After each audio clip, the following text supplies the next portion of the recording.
अस्सलामुअलैकुम दोस्तों, मेरा नाम है हैदर और आप देख रहे हैं updates for you YouTube channel. दोस्तों, दुनिया में 200 से ज़्यादा ममालिक मौजूद हैं, लेकिन जापान के लोग एक अलग ही दुनिया में जी रहे हैं। इनकी ज़िंदगी आम ज़िंदगी से बहुत ही ज़्यादा मुख्तलिफ है। तो आज हम लोग ऐसी चीज़ों की बात करेंगे जो सिर्फ जापान में ही पाई जाती हैं। तो चलिए वीडियो शुरू करते हैं।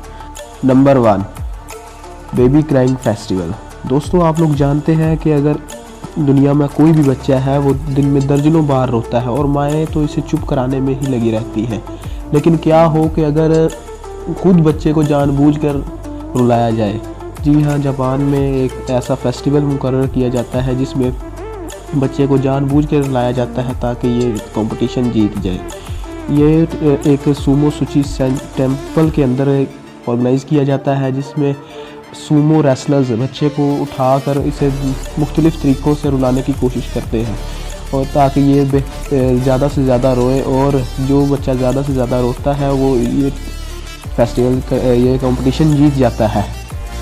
इन लोगों का मानना है कि बच्चे के ज़्यादा रोने से मुसीबत दूर होती है, और जो बच्चा ज़्यादा रोए इसके माँ बाप को बताया जाता है कि ये बच्चा सेहतमंद ज़िंदगी बसर करेगा। सच में इससे ज़्यादा नॉनसेंस हरकत और कोई नहीं हो सकती।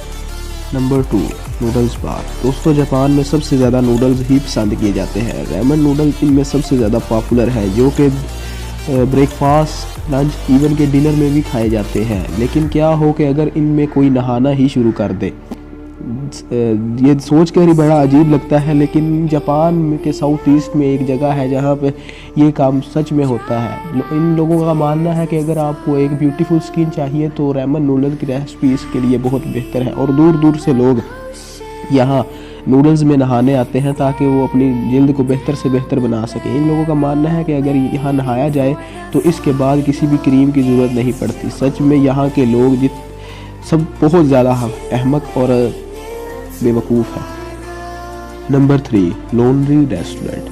दोस्तों, आप लोग जानते हैं कि अगर कोई भी खाना फ्रेंड्स या फिर फैमिली के साथ खाया जाए तो वो खाना बहुत ही अच्छा लगता है। कई लोग तो ऐसे होते हैं जो कि अकेला खाना खाते ही नहीं हैं। लेकिन क्या हो कि अगर आप किसी होटल में जाएं और आपको आपके साथ एक क्यूट सा फ्रेंड भी लिया जाए। जापान के लोगों की फीलिंग्स को बहुत अच्छी तरह समझते हैं, और इन्होंने ये कैफेटेरिया बनाया है जिसका नाम मूमिन हाउस है। इसमें अगर कोई भी शख्स अकेला खाना खाने जाए तो इसके साथ एक हिप्पो टॉय रख दिया जाता है, और रियल फीलिंग देने के लिए इसके सामने भी वही खाना रख दिया जाता है जो कि कस्टमर खा रहा होता है। और इसके अलावा यहाँ पे वो अजीब व गरीब शक्ल के केक्स और पेस्ट्रीज़ भी मौजूद हैं। अगर आपको हिप्पो पसंद नहीं है तो इनके पास दूसरे टॉयज़ भी अवेलेबल हैं। सच में ये जगह जापान को सबसे ज़्यादा अट्रैक्टिव बना देती है। Number 4, comfortable office job.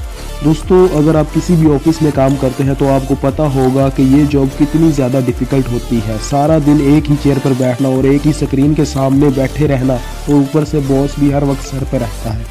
लेकिन जापान में ऐसा बिल्कुल भी नहीं है। जापान के कंपनीज़ के मालिक अपने वर्कर को ना सिर्फ सोशली सपोर्ट करते हैं बल्कि इनके आराम का भी पूरा ख्याल रखते हैं। इनको 20 मिनट से आधा घंटा रेस्ट के लिए दिया जाता है, जिनमें वो सो सकते हैं और दोबारा फ्रेश होकर काम कर सकते हैं।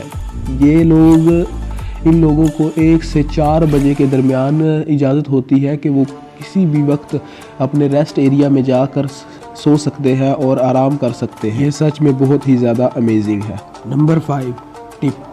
दोस्तों, आप लोग जानते हैं कि दुनिया में कहीं भी अगर आप रेस्टोरेंट में जाते हैं तो वेटर्स को टिप देते हैं। ये रिवाज दुनिया के तमाम ममालिक में राइज है और टिप देना बहुत ही अच्छी बात है। लेकिन जापान इसके बिल्कुल बरअक्स है। यहाँ अगर आप किसी भी वेटर को टिप देंगे तो वो गुस्सा हो जाएगा, क्योंकि ये लोग टिप लेने को अपनी इंसल्ट समझते हैं। लेकिन अगर आप कोई टूरिस्ट हैं और इनको टिप देते हैं तो ये रख लेंगे, आपका दिल रखने के लिए इस टिप को रख लेंगे। लेकिन अगर यहाँ के मुकामी लोग में से कोई इनको टिप देगा तो ये नहीं रखते। ये लोग टिप लेना बिल्कुल भी पसंद नहीं करते, और इनकी सर्विस के लिए एक छोटा सा थैंक यू ही बहुत काफ़ी हो जाता है। Number 6, orange.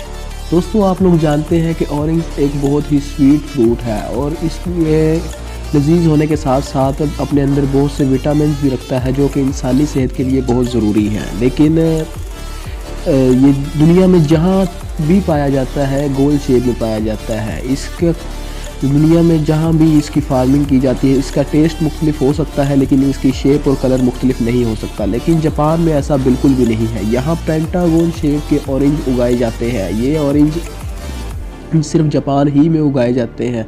इन ऑरेंज को ऐसा तस्वर किया जाता है कि ये ऑरेंज गुड लक फ्रूट है। ये अगर कोई भी लड़का एग्ज़ाम देने जाता है तो इससे पहले एक पेंटागन शेप का ऑरेंज ज़रूर खाता है ताकि इसका एग्ज़ाम अच्छा हो सके।